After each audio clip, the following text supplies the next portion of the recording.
Hey, welcome everybody. It's time once again for another episode of SLMA Radio. We're the longest running program here in the Funnel Radio Network. And today we have with us somebody who's been with us since the beginning, Susan Finch. Hey, Susan, who'd you bring with you today? And welcome to the show. Well, thanks, Paul. It's nice to be here. It's been a while since I've been a host. I am excited today with everything that's been going on and pulling together and being part of a team. I have Gary Goldberg, who is the CEO and founder of SquadLocker. And we are going to learn all about SquadLocker. What they do is they have sports uniforms that have been brought into the digital age with on-demand printing, customization, and so many things. But that isn't what we're talking about at the moment. You'll get that at the commercial. We're going to be talking about the importance of teams and building a company based on the inner athlete. Now, being a total clod myself and was never on any teams, I was on a dance team. Okay. That was okay. And it was kind of foofy. But as far as regular sports teams, I got hurt too often. So I wasn't on teams, but I learned how to be part of other types of groups. And, you know, as we know, the definition of athleticism and being an athlete has to do with physical activity and things. But I put a lot on the mental. There's a lot of brain work that goes on sometimes to be on a team, and there are other ways to be on them. It's not quite as glamorous sometimes, but I've been on drama teams. I have not been on chess teams. I have been on debate teams, and there are other ways that you can be part of a team. So, Gary, welcome. I am so glad to have you here. Thanks for having me, Susan. It's a delight and a pleasure to be with you today. You can read his bio on LinkedIn because it's a wonderful story that he is a third generation. You're third generation, aren't you? Apparel and textile industry? Yep. My grandfather started a mill in 1948 in Fall River, Massachusetts, after leaving New York City at the end of the Great Depression. And then you've carried it through. So this version, though, is totally different, I'm guessing, than what they could have ever even imagined. Correct. To build on that, what we do at SquadLocker takes an enormous amount of imagination and ingenuity. We're really disrupting the space.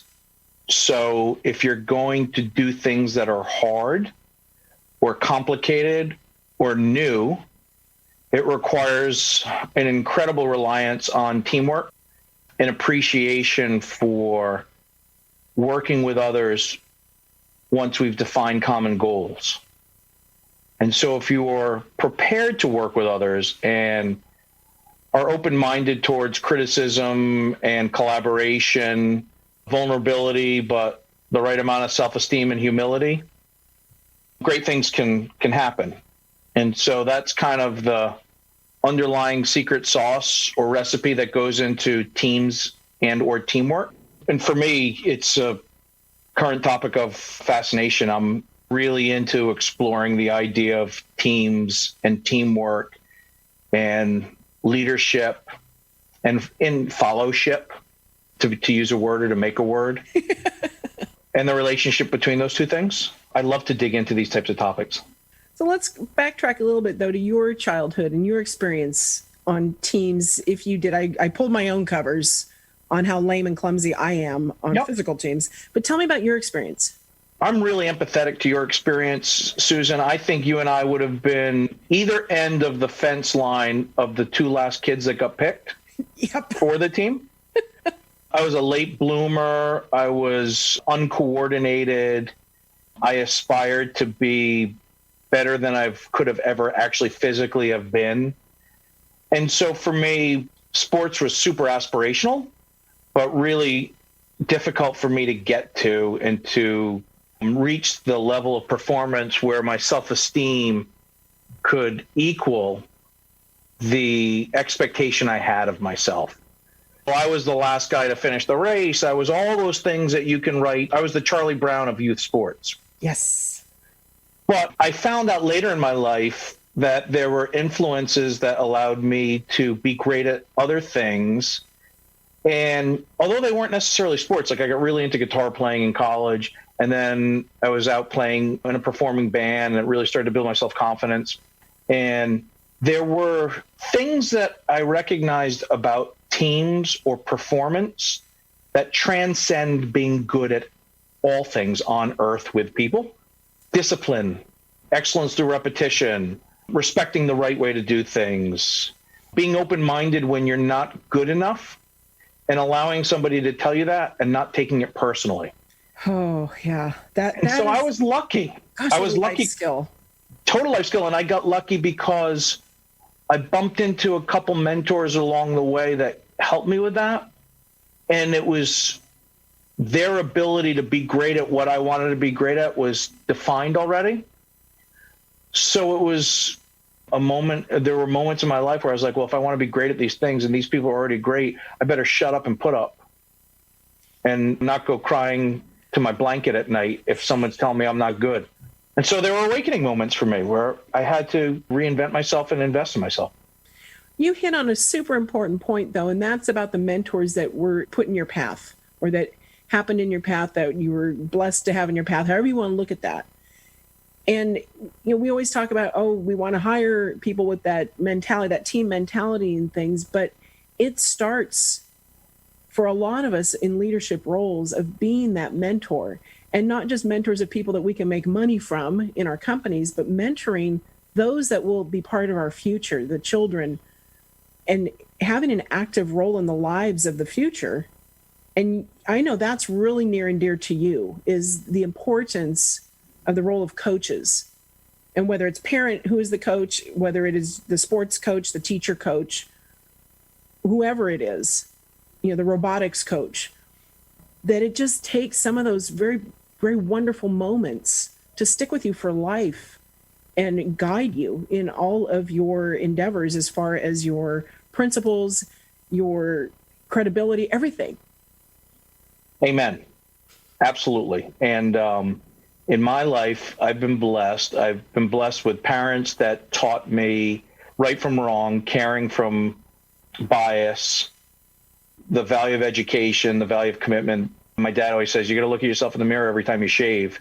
So be comfortable with who you're looking at. And so blessed that my family was an infusion of integrity and honesty in my upbringing. And then from there, the road's bumpy, but boy, did I have some highlights with some great mentors. I had a great baseball coach in high school that I still talk about today, this guy, Coach Donovan.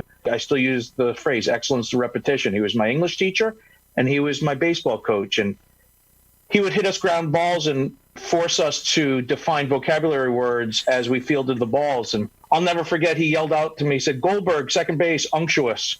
And I picked up the ball and I said, snake like oily, and I threw it to second base. I was the infield, working in the infield. And he was an incredible role model for me because he gave me the confidence to know, you want to be good at something, you stick with it, and you do it by these set of rules, and stay tough.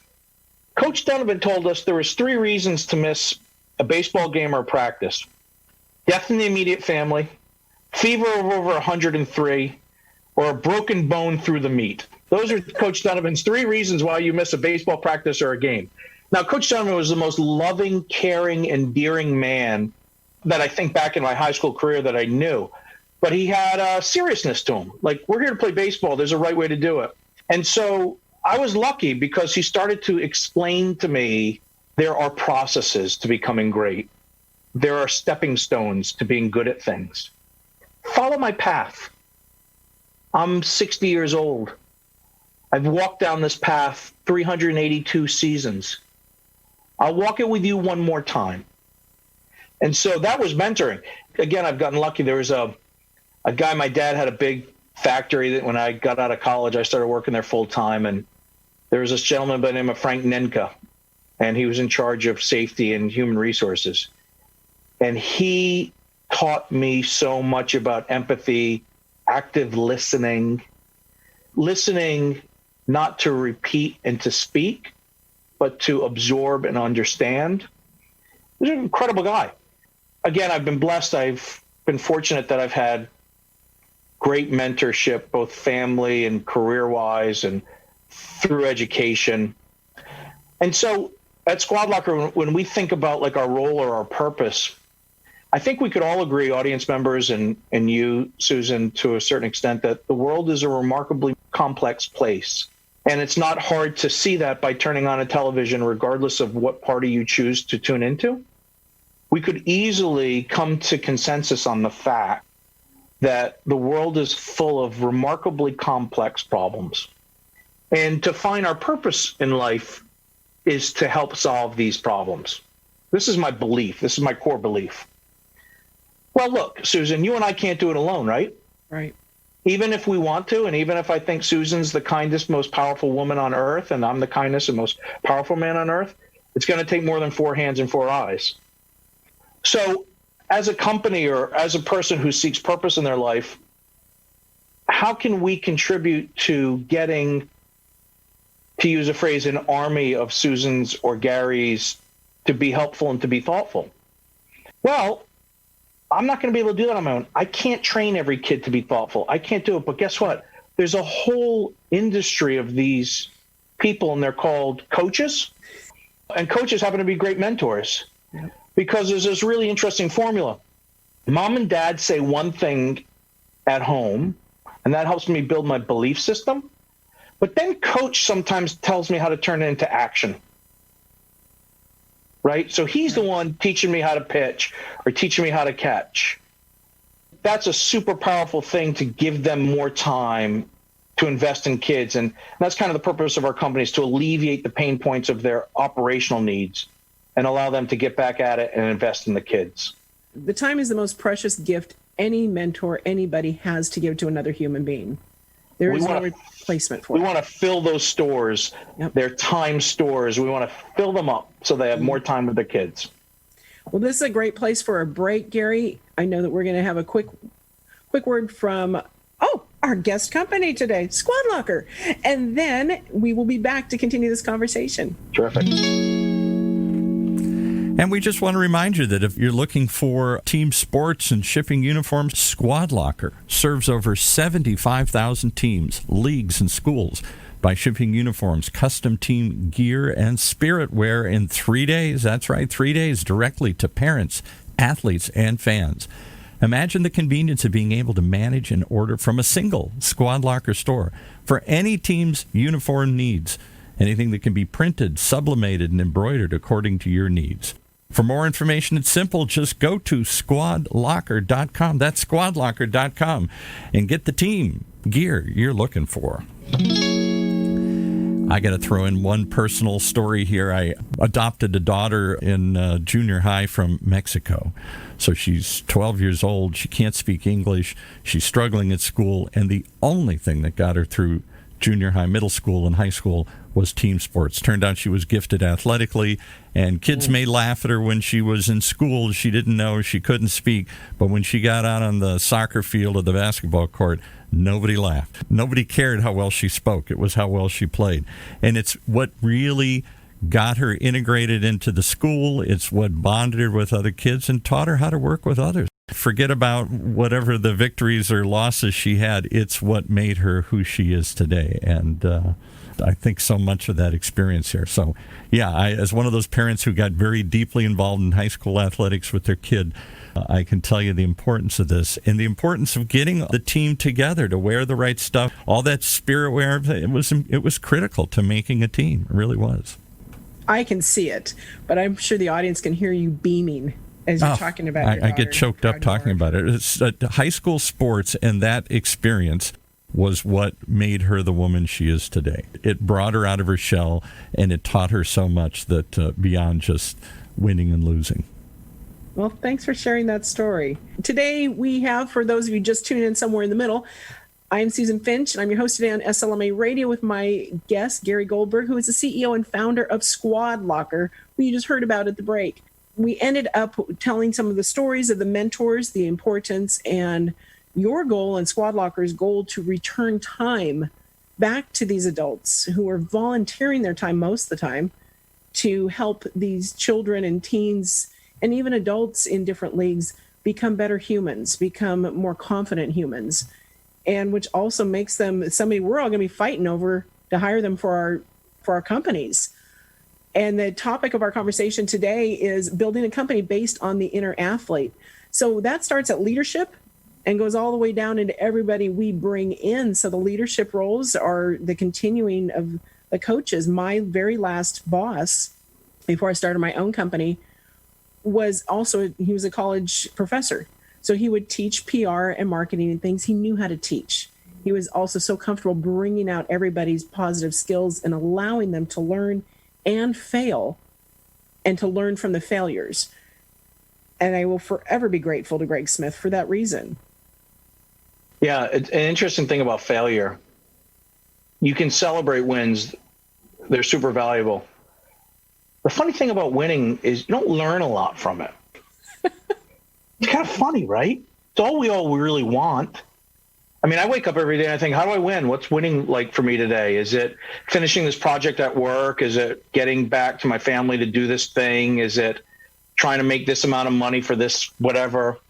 And we're always looking to attain that. But the real lessons are the incremental misses and missteps that build a staircase of success to the win. At SquadLocker, as a company, we've tried to be really sensitive about making it really, really good to fail quickly. Figure it out, fail at that. Okay, what do we learn? Okay, go back. Those incremental failures start to take the form of a thing called success. Yes. But a lot of people don't realize that success is just an amalgamation of all your failures. And so as an organization, we have to discover all of these failures and understand them so that we can build this thing called success. I think many organizations don't start there. Many people think, well, I shouldn't do that. I could fail. I shouldn't do that. That could be a mistake. I have to be really careful. I think sports in general teaches this idea of consistent missing of the mark to strive to be better. And good athletes understand this idea like, well, what did coach say? I better listen to coach. I'm okay taking direction. Good coaches teach their athletes, when you win, you don't make a big stink out of it. No one needs a peacock at the end of the end zone. Put your feathers down, put the ball down, and walk back to the huddle, right? And so there's these really interesting lessons around great coaching and great mentoring and great teamship about humility. I've seen incredible, tears to your eyes videos on Instagrams about kids with disabilities being invited onto sports or onto games to score points or to participate at a level that may not be an everyday thing for them. And so what is it? Why is it that sports creates that environment for that, where all of a sudden kids who are so competitive can accept and participate in risking a win just to include someone who couldn't belong? So sports has these lessons and life stories about struggle and failure and humility and achievement that you put all that together. You put a 9-year-old to an 18-year-old through that. Maybe they go to college, maybe they don't. It's okay. Then they start to enter the real world and, the boss doesn't like you. Well, maybe the coach didn't like you. That might be a normal experience. Boy, I might have to earn some respect here. How am I going to navigate this? How am I going to self-advocate? Am I going to take my ball and go home? I can't. I got to work. I have to make a living, right? And so for me, I think athletics and teamwork and mentoring, that special sauce, those formulas, those ingredients that work together, do create an experience that is a great preparation for lifelong adversity. My oldest son graduates from high school. He's about to graduate from high school, gets a job at the Boston Red Sox before he even graduates. And he's working game day operations up at Fenway, and we live in Providence, Rhode Island, so he was going to take the train back. One night it was a doubleheader, pouring rain on and off all night, and he's the low man on the totem pole, so he's out in the rain, comes home on the last train, 1 o'clock in the morning, he's cold, he's wet. And I said to him, hey, buddy, if you're in over your skis here, it's okay. You don't have to stick this out if it's too much. It was probably a parenting error, as opposed to me just saying, hey, how's it going? Yeah. I was worried about him. I was really worried about him. And he goes, are you kidding me, Dad? What are you talking about? If I said to Coach Willie, his football coach, if I said to Coach Willie, it's cold out, I got to go in from practice, what would he have said to me? I'm like, Coach Willie taught you that?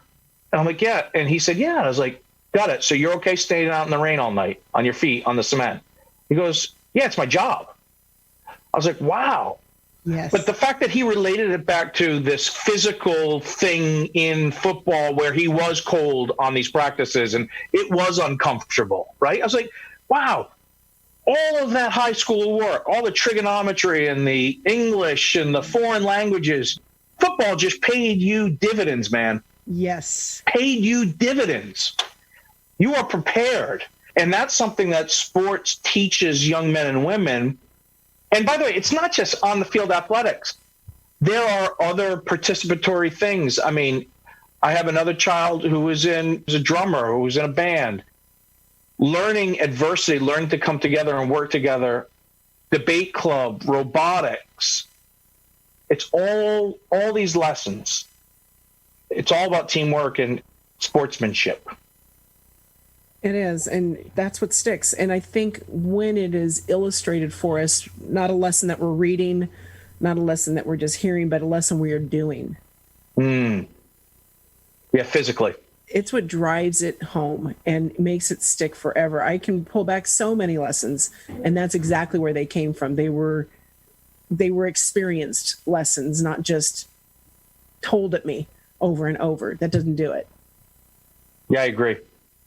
One of the things I liked so much, Malcolm Lemons had 3 things that he says about the athlete mindset.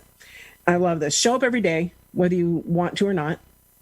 Take your losses and move on, which is exactly what you were saying. And celebrate the small wins, but always be ready for the next opportunity. And I think that kind of sums up everything you were covering. That's what it is. It's what we bring to it, whether we are in the leadership role or the person being hired. Who's going to be the low person on the team? What are you guys bringing, and how are you going to integrate what you learned in childhood, learned on a team, learned in a club, anywhere where you had to rely on the cooperation of others and also contribute without having to be, like you were saying, the peacock in the end zone? Plenty of those. We don't need more of those. No. Gary, if you wanted to have people, do you have a challenge? Do you have something that you want to encourage people to do on this topic that they can all do in their own company, in their own positions? Well, that's a little bit of a curveball, zinger, fastball, inside pitch at me, Susan. I don't know if I necessarily have thought through that. If I were going to encourage people to do things, it would be remove your biases, set your biases aside, don't expect certain outcomes, don't try and control things that are uncontrollable, and believe in the power of teammates and believe in the power of your team. That would be my one thing, my one challenge. And I'm going to add one more too. Appreciate your own failures and look at them as a gift to be better. Love it. Agreed. So everybody, you can find Gary on LinkedIn, of course. You can also find everything about SquadLocker and his whole leadership team there and the products and services that they offer at SquadLocker.com.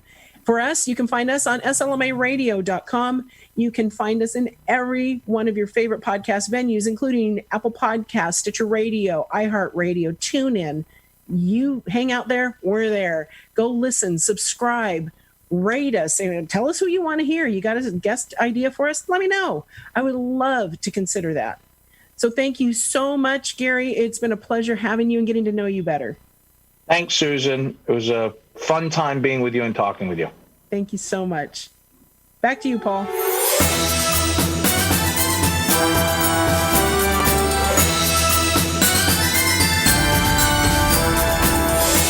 You've been listening to another episode of SLMA Radio, right here on the Funnel Radio channel for at-work listeners like you.